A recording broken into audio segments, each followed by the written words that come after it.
This time on Dragonballz, the plebe explains why this show is hot fucking trash. Da da da da da da da da da da da da. You know, I don't really like doing detailed bad reviews as much as good ones, mainly because I don't want to relive something I didn't enjoy. But Dragonballz is a little different because I did watch it at two very different points in my life, and because, unlike most things I shit on, I actually remember a lot of it in detail without having to rewatch it. Which is good, because that's never gonna happen in a million fucking years. The first time I watched DBZ was when it aired on Toonami. I was ages 9 through 13 at the time, and a middle school boy was exactly the demographic this show was crafted for. As a kid, I loved this show. But then, when I was about 18, I rewatched the series, and I discovered that it ain't good. It fucking sucks, actually, and I'm tired of hearing people make excuses for it. Dragonballz is bad TV. So without further ado, let's get into it. And obviously there are spoilers in this video, but if you haven't seen this show, then what the fuck are you doing here? This show is like 100 years old. Also, and this in itself is another problem with this show, many different versions of Dragonballz exist. Not just the versions in different languages, but here, in America, there were different versions. There was the original show as it appeared on Toonami, with the first couple seasons dubbed by Sabin before Funimation picked it up, which caused all sorts of inconsistencies. There was DBZ Kai, which cut out the filler, but also cut out the violence and changed the music.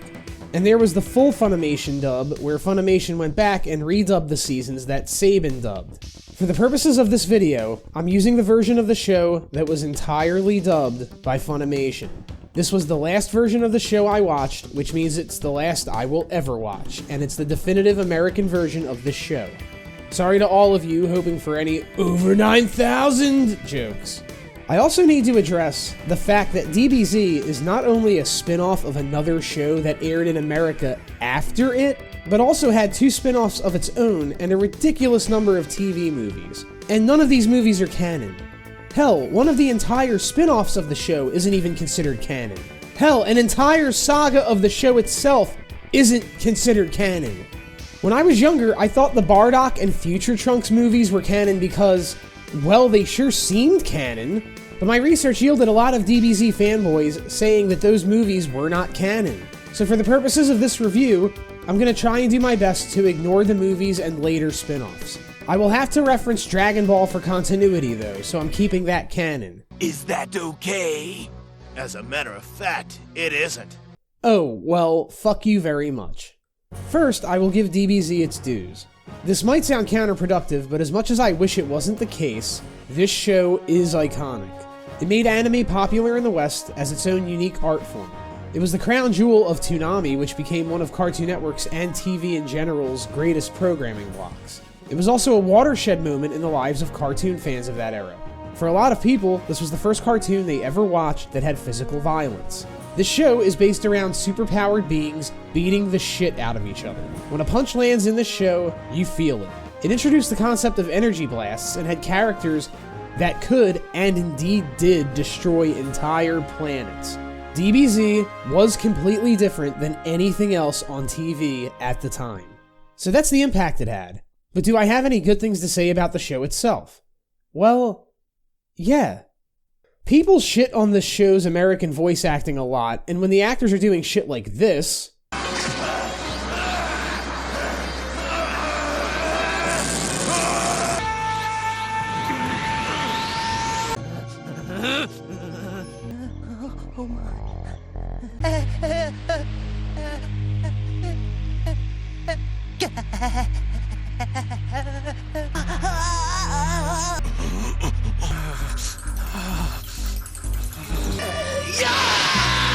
How did he do that?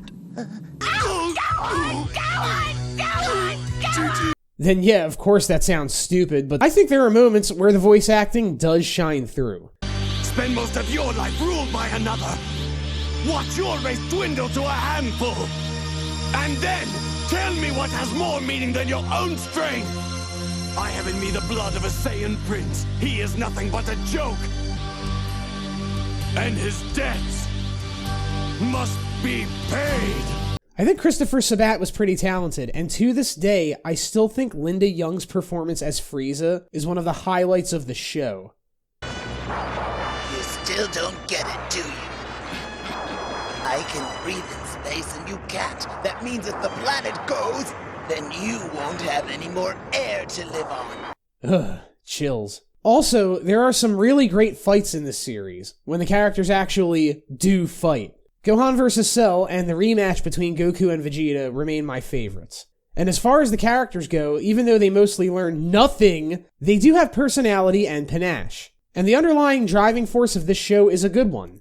This show, at its heart, is about characters finding the inner strength to overcome insurmountable odds. Not a bad concept. And the music is fucking awesome. I have zero problems with the music. It fucking slaps.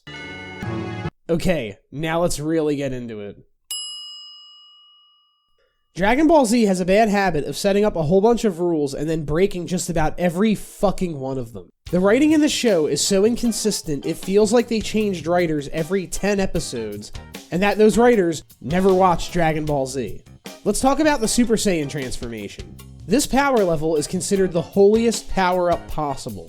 Goku's first transformation into a Super Saiyan is a fucking enormous deal. He has to go through trials and tribulations to reach this power, and it's treated as such. Then, in the Android story arc, we meet Trunks, the second Super Saiyan. And this is great because our intro to Trunks is supposed to be, holy shit, where'd this strong-ass dude come from? And giving him this ability is effectively shocking for the viewer. Then Vegeta and Gohan go Super Saiyan and Super Saiyan 2 after facing their own breaking points. For the first 2/3 of the show, the Super Saiyan power level is treated with absolute reverence. Then, this happens. Guess I'll go super. Did I miss something? When was it that the transformation to the legendary warrior of the Saiyan race was reduced to a child's plaything? My thoughts indeed, Vegeta. Except unironically. Goten and Trunks can both just go Super Saiyan. No explanation whatsoever. This is dumpster writing. And we're just getting warmed up.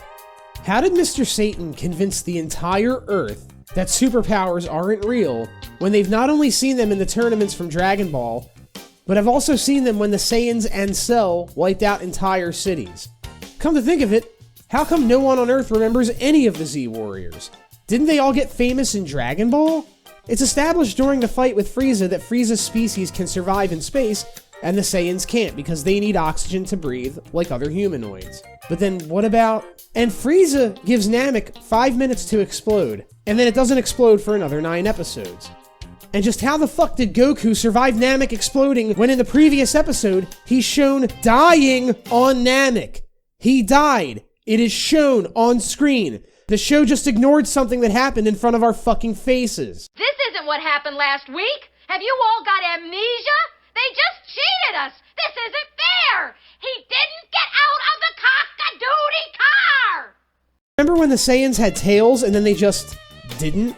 According to an interview with Kanzenshu.com, Akira Toriyama said he just wrote tails out of the story because drawing them was annoying. Are you fucking serious, bro? Fuck you. If you ever read interviews with this guy, whenever someone asks him to explain a plot hole or whatever, he'll straight up say, I forgot, or I didn't feel like drawing it anymore. You can't do that, you fucking asshole. That's not how storytelling works. Why does no character ever seem to wish for something intelligent? Like, yeah, you can't wish an enemy dead, but what if you wished for something to happen that would make it impossible for him to do anything? Like, I wish Cell was placed in a prison strong enough to hold him for all eternity or some shit. They did that with Garlic Jr., didn't they? Oh my bad, I forgot that wasn't canon, even though it's included in the show. You know, the show called Dragon Ball Z that we're talking about right now. Also, the Dragon Balls are created by Namekian characters. So why the fuck do they have rules to begin with? Characters who are friends with the heroes are the ones creating the dragon. So why the fuck don't they just make rules like unlimited wishes, or supervillains can't wish for immortality, or that only someone with a pure heart can use the balls, or some other shit? Like, you are friends with gods and wish granters. Explain to me how any villain in this series should ever be a threat. Also, heaven and hell are bullshit in this series. Heaven is an awful bureaucracy where people don't get to keep their bodies and wait in line all day. But in hell, mass murderers get to keep their bodies and sit around watching TV all day. This show has so much filler, watching it is like eating a crab cake with no crab. You ever eat a crab cake that's like 90% filler and barely has any crab meat? Fucking sucks. Aside from the completely skippable Garlic Jr. saga, the rest of the show has so much filler, and it's really bad filler. This show is about fighting, and there's no fighting in 90% of it. But we kept getting episodes like Bulma's adventures on Namek, and Gohan's adventures with the robot, and Goku's adventures with the pterodactyls. Like, who wrote this trash? I want to see some action. Oh, okay. You want to see some action, plebe? Joe Shit the Ragman, you wrote Dragon Ball Z? You like action? Well, here. Oh my god, no. The fights in the show have filler too? Yeah, they do. So much of the show is just two characters floating across from one another, just powering up, and making noises like this.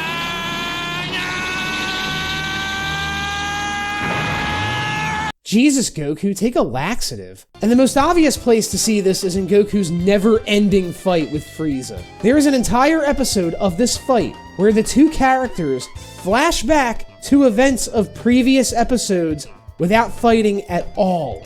I'm not kidding, this is real. Someone thought this was an acceptable episode to release on TV and greenlit it. So remember how earlier I mentioned how so much of the movies and other bullshit associated with the show isn't considered canon? Well, after addressing all these continuity problems, I think I'm in a position to let you in on a little secret. Nothing in Dragon Ball Z is canon. Absolutely nothing. There is not a single thing that happens in this show that is canonical to the show. When you fuck up this much while writing a show, you lose the right to say what's canon and what isn't. 2 + 2 = 5, don't it, Akira? You fucking asshole. But outside of the bad writing in the structure of the show, the character writing is bad too. For starters, Goku is a shitty character. He's a stupid idiot who only knows how to fight. He's considered to have the purest heart in the universe or some shit, but he's a terrible husband and father and has actually given mass-murdering villains fair chances to escape or defeat him. And this show, which has hundreds of characters, is fucking obsessed with him. Goku always has to be the one to defeat the enemy. Always. The closest Goku's story comes to developing in any real way is when he passes the torch to Gohan in the Cell arc. And then in the Buu arc, he's center stage again. And it's awful because he is. Goku is fucking insufferable. He's the worst character in the show, and he's the main character in the show. And why does he never teach any of the other characters instant transmission? You don't need to be a Saiyan to learn that. Wouldn't it come in handy? Come to think of it, why didn't King Kai teach all the other Z Warriors moves like Kaioken and the Spirit Bomb? Wouldn't those have come in handy? None of the Z Warriors teach each other their moves either. And why do they only use Solar Flare when they run away? As a matter of fact, the show stops caring about the non-Saiyan characters after the Cell arc, which is the closest the show comes to really using every Z Warrior at the same time. Goku is the main character of DBZ, but Gohan is the person we're really invested in for the first 2/3 of this show. In the Frieza arc, he's shown to have an immense underlying power. In the Cell arc, he's trained so that this power is brought out, and it finally reaches its climax when he kills Cell. But then the Buu arc starts, and it's like he stepped onto the set of Saved by the Bell. The Great Saiyaman thing was weird. Then once Buu becomes a threat, he does play a big part, but why are Goku and Vegeta all of a sudden stronger than him? All arrows pointed to him being the strongest. He beat an enemy they couldn't beat. The torch was passed. Go sit in a rocking chair, you old fucks. Many people like to point to Vegeta as being the most complex character, and when I was younger, he was certainly my favorite. Piccolo does have a great moment where he sacrifices himself and officially becomes a good guy, but Vegeta is shown doing way worse for way longer, and it really takes the entire show for him to transform. I have no problem with this, especially in the Buu arc, which I think was really his shining moment. But Vegeta has had breakthrough moments before this and nothing ever seemed to happen. Like when Frieza killed him, he wept like a bitch and admitted that Frieza made him the killer that he is, and even tells Goku, don't let him do it to anyone else. That's an admission of being evil and wishing you could change. Then, when he comes back to life, the first thing he does is kick Gohan's ass for no reason, and then starts hating Goku again. Like, what the fuck? There are some characters from Dragon Ball, like, who were kinda just leftover characters that they couldn't figure out what to do with. Like, couldn't you find some way to keep these guys relevant? Characters in the show have a habit of sticking around after their usefulness to the story is used up, and then just doing fuck all for the rest of the show. With two exceptions, and the first one is very important. They never wished Android 16 back to life. And this pissed me off, because this character is shown to be incredibly important to Gohan's development as a fighter and person. His death is what turns Gohan Super Saiyan 2. And when they bring the other androids back to life, they just forgot about him. Now, people have brought up that unlike 17 and 18, 16 was a pure robot who didn't go to the other world when he died, so Shenron couldn't bring him back.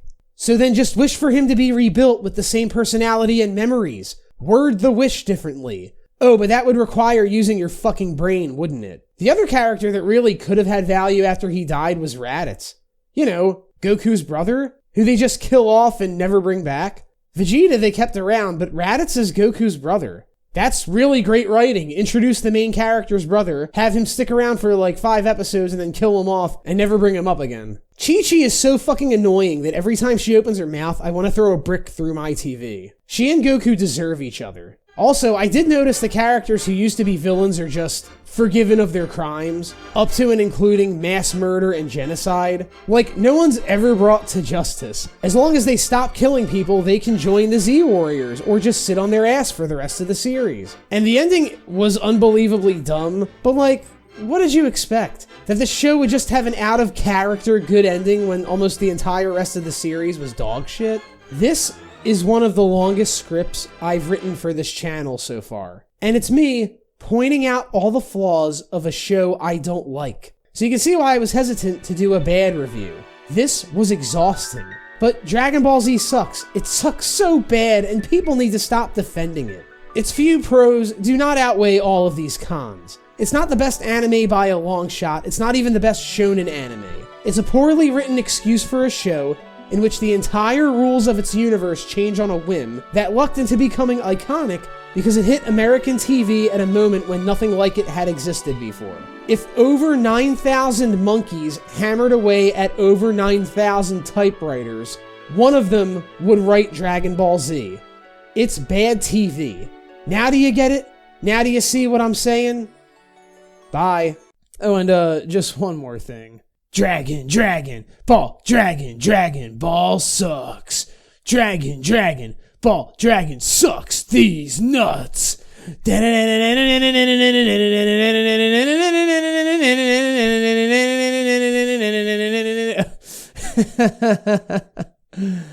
Fuck this show.